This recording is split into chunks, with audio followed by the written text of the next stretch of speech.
Ready.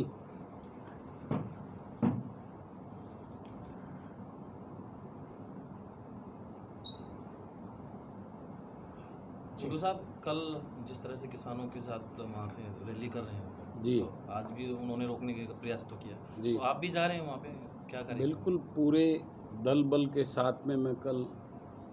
किसान को, मजदूर को, कमेरा वर्ग को और इस सच्चे कर्मयोगी को खुला समर्थन देने के लिए पूरे दल बल के साथ में कल वहाँ पहुँचूँगा। और मैं इस अंधी बहरी और तानाशाह सरकार को आप सब मीडिया के साथियों के माध्यम से निवेदन करना चाहता हूँ और सचेत करना चाहता हूँ कि ये मनोहर लाल खट्टर सरकार किसानों के साथ तानाशाही करने का प्रयास ना करे और इस बात को समझने का प्रयास करें कि आज किसान सड़कों पर उतरकर इस आंदोलन में क्यों उतारू है। इसकी जिम्मेवार इनकी सरकार है। अगर सरकार को इतनी चिंता थी कोरोना महामारी में लोगों के स्वास्थ्य की, तो कोरोना काल में क्यों ऐसे कर्म कर आज पूरे प्रदेश को इस मुकाम पर लाके खड़ा कर दिया इस सरकार ने कि देश की जीडीपी आज 29 पॉइंट्स से भी ज़्यादा माइनस में चली गई है। और मैं इस अंधी भरी सरकार को एक चीज़ बताना चाहता हूँ कि हर चीज़ में जीडीपी हर डिपार्टमेंट की वो 40% से अबो है, 40 to 50% माइनस में है। ये एक एग्रीकल्चर ही ऐसा जिसमें 4% के करीब ऊपर आई है, जिसकी वजह से संतुलन बना के ये 29 एवरेज में 29 आई है। अगर एग्रीकल्चर को इससे बाहर रखें ये जीडीपी 40 और 45 के आसपास में आएगी। आज एकमात्र एग्रीकल्चर ऐसा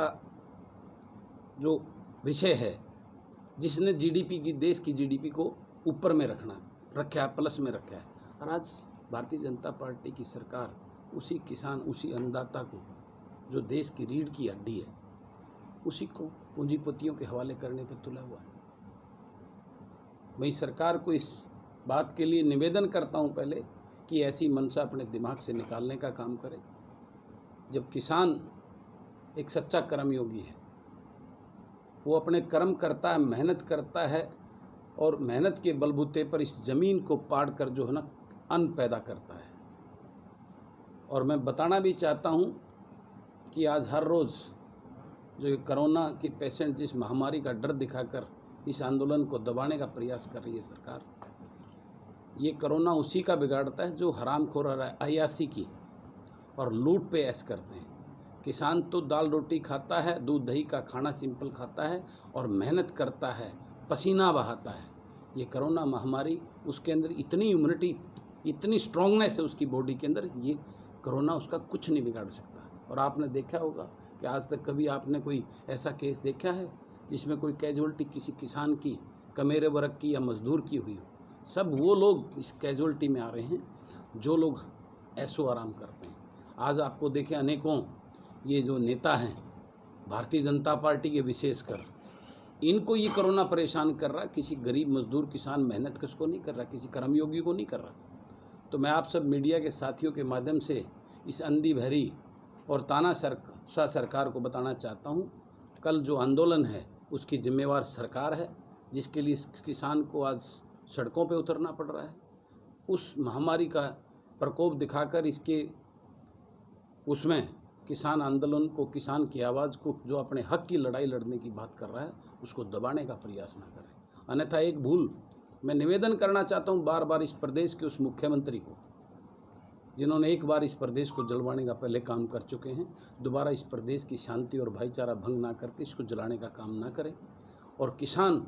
जो आवाज़ बुलंद करने के लिए कल रैली में है, उसका हम खुले रूप से समर्थन करता हूं। और मैं इस देश की जनता, प्रदेश की जनता को, लोगों को बताना चाहता हूं, ये विपक्ष के लोग जो आज उन्होंने प्रेस नोट जारी किया है, घड़ियालू आंसू दिखाए हैं, अगर वाकई में वो किसान के हितैषी थे तो उस दिन बीएससी कमेटी में विपक्ष के नेता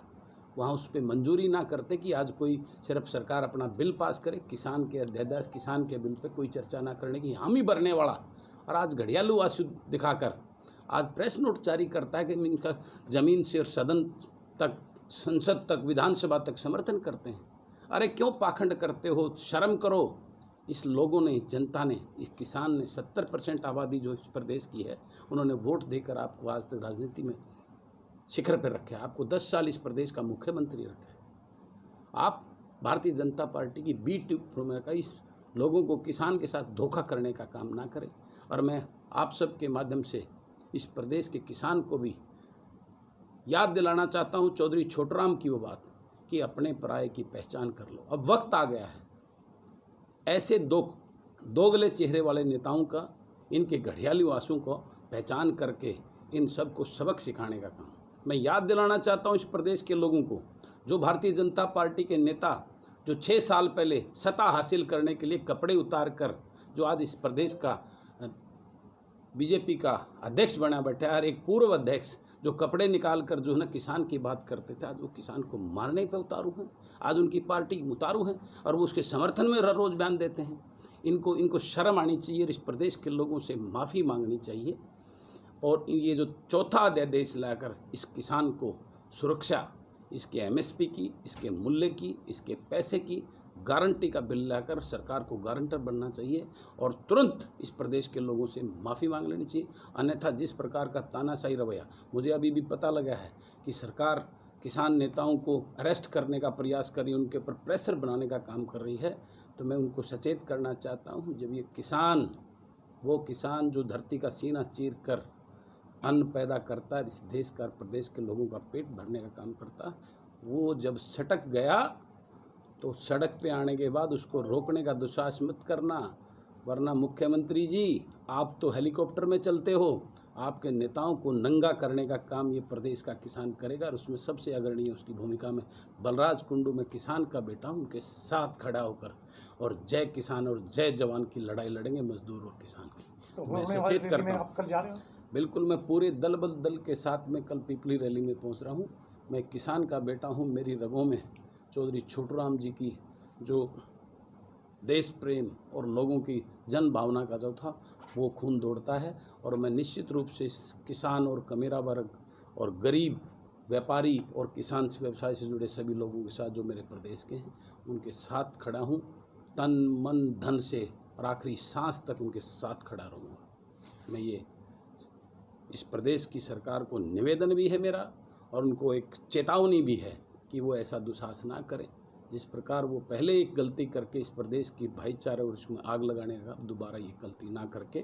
तुरंत प्रभाव से किसानों से माफ़ी मांगे और चौथा अध्यादेश लाकर किसान को सुरक्षित करने का काम करें। अध्यादेश वापस नहीं ले रही है तो क्या आगे? अध्यादेश वापस नहीं, तो हम तो कहते हैं रखो अध्यादेश को, एक चौथा अध्यादेश लाएँ